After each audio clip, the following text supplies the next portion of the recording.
So one of the major problems that we're seeing across the United States of America, one of the major trends that we're seeing going in the wrong direction or trending in the wrong direction is the increase in these flash mob takeovers or teen takeovers or rowdy parties that get out of hand. Whatever you want to call them, they're absolute chaos on the streets. And even though they've happened before throughout the history of the United States, typically on holiday weekends like Memorial Day, like 4th of July weekend, like Cinco de Mayo, they seem to be happening every weekend, and this is due in large part to the lawlessness that we're seeing just being allowed to go unchallenged in a lot of major left-wing cities. And the images are absolutely absurd and ridiculous. You see people blocking major thoroughfares. They're screaming. We've seen fights. We've seen shootings. These invite danger, and we also see people partying boldly on top of other people's car, destroying people's property. And all of this, of course, is one of the reasons why, and I've said it before and I'll say it again,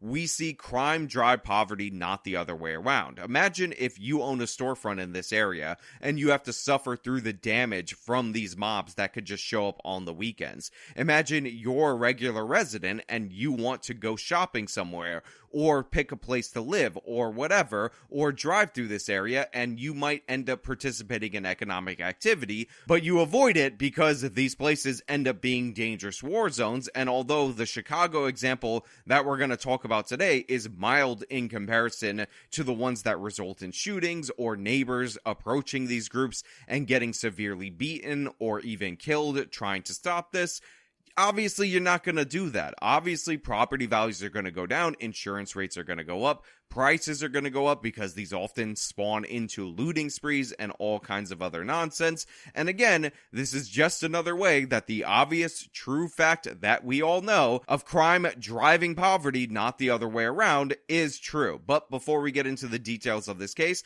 I just want to say thank you to everybody who signed up over on actualjusticewarrior.com/join. Give me the money. Give me the money, okay? And thank you to my listeners on Apple, Spotify, and Google's podcasting platform. Also, depending on whether or not I get another video remonetized in time to deploy it before this one, this would actually be my 1,000th video published on the channel. Number 1,000. Thank you so much, everybody who's been all about the content as of late. Belmont Avenue was shut down for hours Monday night into Tuesday morning as people danced on cars and hundreds blocked the street. Is this where we are as a society? Is this the behavior that we're just going to tolerate each and every weekend in our once great major metropolitan areas? Do we have to see report after report of people fleeing Chicago, businesses fleeing Chicago, even McDonald's concerned about the safety of their employees, a long-time business headquartered in the city of Chicago, thinking about going, the Chicago Bears leaving, before we say this is madness, this is chaos, we need to do something about this? How many times does somebody like Brandon Johnson have to make excuses for this before people have had enough? How many times do we have to see these images of people enjoying themselves by wreaking havoc on our city before we acknowledge that there's a problem, before we acknowledge that something needs to be done? I came out of my show and I looked down and there was just a mob. Dominic Racino was performing improv at a nearby theater when he saw the large crowds begin to gather around 9:30 last night, preventing him from reaching his car. How many times do we have to see that this is not motivated by desperation or these poor, sad Aladdins just trying to feed their family, but these are people enjoying themselves, wreaking havoc, destroying other people's property, messing up the function of the city? And how many times do we have to see the police stand completely idle before we act? Can we get some tear gas? Can we get some dispersants? Can we get some kind of action in order to deal with these unruly crowds that are blocking off traffic, stealing from people, injuring people, shooting people, doing all of these crazy things in plain view in a giant mob that should not be tolerated? A bunch of cops just like standing around watching it, and I went up to one of them, I was like, my car's in there, and they're like, well, you're not getting it tonight. You know, I have to be honest, this guy definitely does give me improv vibes. I'm getting that from him. He has a lot of energy in his voice. Also, we definitely respect this person if the other vibe I'm getting is real, because it is the month of June, and we show some respect on this channel. We do not bag on certain communities, and all of you who are even thinking about leaving a nasty comment about this guy, remember, he's the victim of this criminality. He was just trying to engage in his day-to-day life. and the mobbing up started at 9:30. This is not a time where regular people aren't out and aren't impacted by this, and I feel bad for him and his buddy right there. This morning, he and Cody Ellsworth horrified by the extent of the damage. People had rummaged through their car, opening their glove compartment and stealing items inside, they say. I just want to point out that the local news report seems to be missing the damage of the windshield. They're talking about how people rummaged through their car and stole things from their glove compartment, ignoring the fact that they also destroyed portions of the car for no real reason. Now, this is not a January 6th situation where we have frame damage. Where were you January 6th? I was in a car dealership trying to buy a car, but then the guy tried to tell me that frame damage was no big deal, and I thought it was a big deal, and I was really mad. But then I looked up on the TV, and you know what I saw? I saw our republic get frame damage. I saw democracy worldwide get frame damage. Where were you January 6th? Where were you? Where were you? He started crying. We just got in December. We pay a hefty car payment,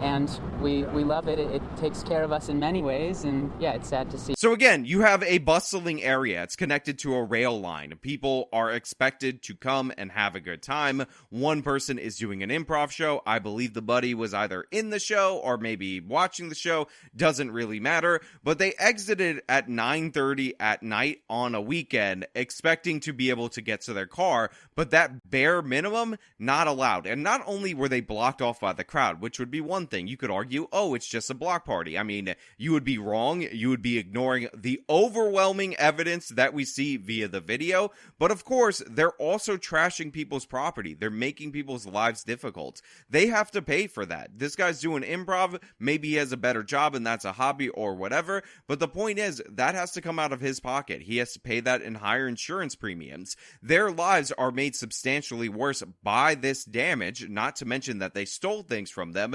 And this, of course, is an experience that other residents in this area had. Businesses get vandalized. Property overall gets damaged. City property gets damaged. People get hurt. People get injured. And again, people get killed in these flash mob takeovers. And we're supposed to pretend it's just normal. It's just having fun. I saw some idiot say, oh, this is quite similar to how some people act in some cities when their favorite sports team win the championship. Again, that's a once a year thing, number one. Number two, if you destroy stuff because your team wins, that's incredibly dumb. Just like if you destroyed stuff if your team lost, that would also be incredibly dumb. But the idea that makes this okay, that you could say, oh, well, people get drunk and act like idiots. Sometimes they flip over a car like we saw in Philadelphia. Therefore, these people using the cover of the crowd to rob, break in, smash windows, destroy people's livelihood, do damage for no reason, shoot people up, stab them, all the other things that happens in these flash mob events. No, that's not how it works. That's not equivalent. I mean, I didn't even get a chance to cover because I had other plans what happened on Juneteenth weekend in Chicago. It was actually one of the most violent and deadly weekends in Chicago in something like 5 years. It was ridiculous how many people were shot, how many people were killed. I believe there was even a mass shooting that nobody was talking about. I think that might have been in Baltimore, but it could have been in Chicago. It could have been in both. It could have been anywhere, because one of the things that our mainstream media loves to do is quote the gun violence archive, but never talk about the overwhelming shootings, which are hood shootings, that are being documented by the gun violence archive. I live a couple blocks away, so I heard the police helicopter at about 9:30. Alderman Bennett Lawson is out surveying the damage this morning. Streets and sanitation crews cleaning the roadways.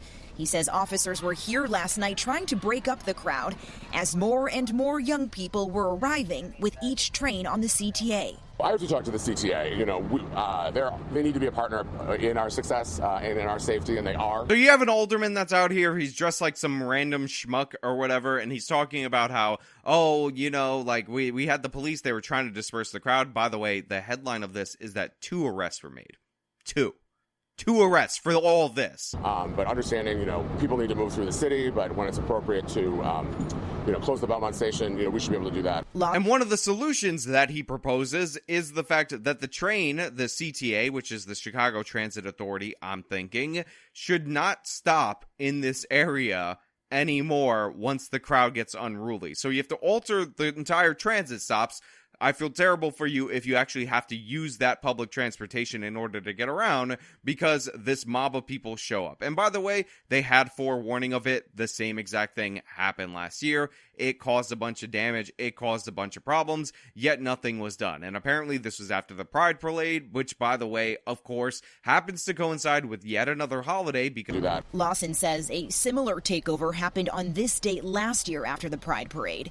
As we get further into summer, he says, I want to talk with, obviously, the 19th District and the folks at CPD, work with the mayor's office and my colleagues, so that we have a strategy for these young people. Because holiday weekends, big events, whatever, they seem to be extraordinarily vulnerable to these kind of takeovers, and you would think after all this time, the police would have a response. And I'm hearing about how the cops were trying to disperse the crowd. Did it look like they were trying to disperse the crowd? Because what looked like to me was happening was that you had an unruly crowd, chaos taking over, and more people joined the crowd as the night went on, and things only got worse. I didn't see any tear gas. I didn't see any smoke fog machine from what we saw in that other story of how you deter theft. The cops were standing around and they made 2 arrests out of this whole crowd. You start going after the instigators of this riot and then you'll see this disperse. And by the way, this is something that the police do. They actually have people who are trained to identify people who seem to be egging on the crowd, and they'll yank them out of the crowd and arrest them. And you'll be surprised how well that works when executed properly.